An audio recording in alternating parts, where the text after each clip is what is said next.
Great. It was a complete packed gym. It was packed both times, but this atmosphere is playoff, so a lot of people came out to watch. I don't think it had. I think it had like a big advantage for them, but overall, it was the same game for us. We just wanted to play. Like you were very successful driving at this rate. What were you seeing there, and did they do anything as the game went on to take some of that away? Well, I noticed that they were really denying hard, which opened the floor up for me. So the coaches kept telling me all game, just drive, attack the basket, don't settle for jump shots. And because of their denying so hard, I was able to get into the paint. At the half, with the momentum that you guys had, how did you feel going into the end of the half, and then coming out in the second half when you did score for 4 minutes? Just how big of a change did that lead? I mean, we felt great after hitting the last shot of the half. We felt great going into the half. We had the same mindset to just go inside and attack the paint.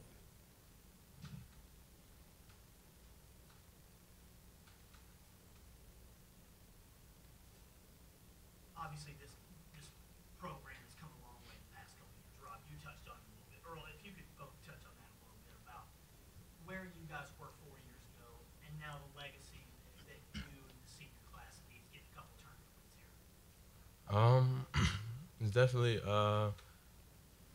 means a lot to me. I guess my coaches too, and the Loretto people that we me the seniors and everybody else got a chance to change the program from what it's first been like, not really having a winning season or actually going to the playoffs, but coming to the playoffs the past 2 years, losing in the semis. It's definitely been a great experience. We wish we would have got farther in the tournament, but you know, it's basketball and things happen like that. It's definitely a great place to be. You know, I would recommend this to anybody that's serious about wanting to change something, wanting to do something.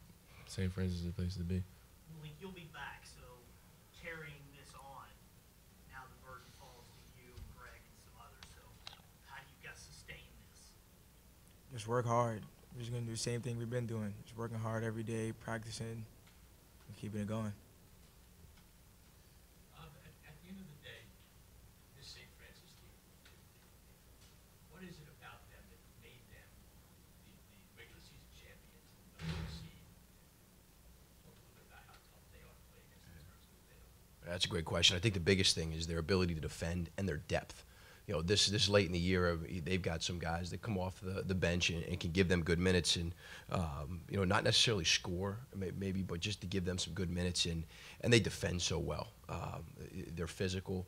And, you know, and then the third thing I think is their ability to rebound the basketball. So on nights where the shots aren't falling or, you know, maybe one of their go-to guys, you know, isn't having a great night, they have a couple other things that they can fall back on.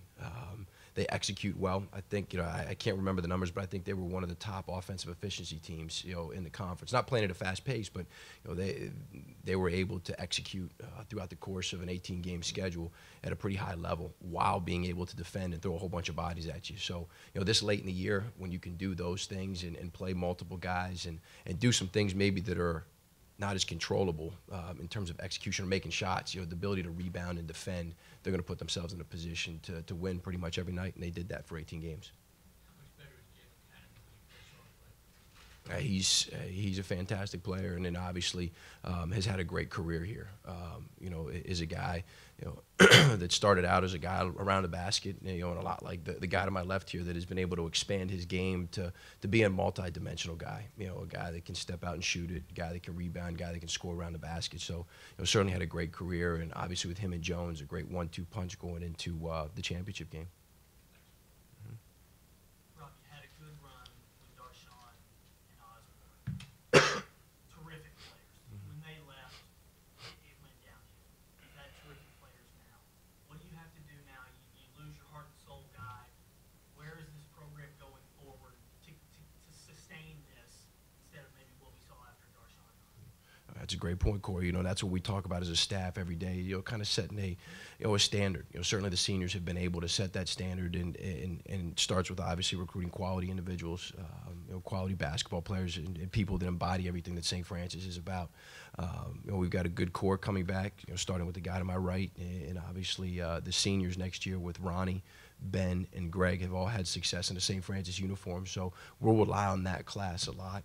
Just like we relied on the current class of seniors, and I think the senior class, one of the things that they've been able to do is pass the torch in terms of leadership, in terms of their approach to what it means to be a St. Francis student athlete, and pass that torch down to the group of seniors, the juniors that'll now be seniors, and then we'll hopefully be able to continue that. And I think as you look at programs that are able to sustain it, you have classes that kind of set the standard and then are able to pass it on to the next class and the next class. So we obviously have some work to do to replace these 5 seniors, but I'm very confident, with the guys sitting next to me and the guys that are in a program, that we'll be able to continue to move this thing forward.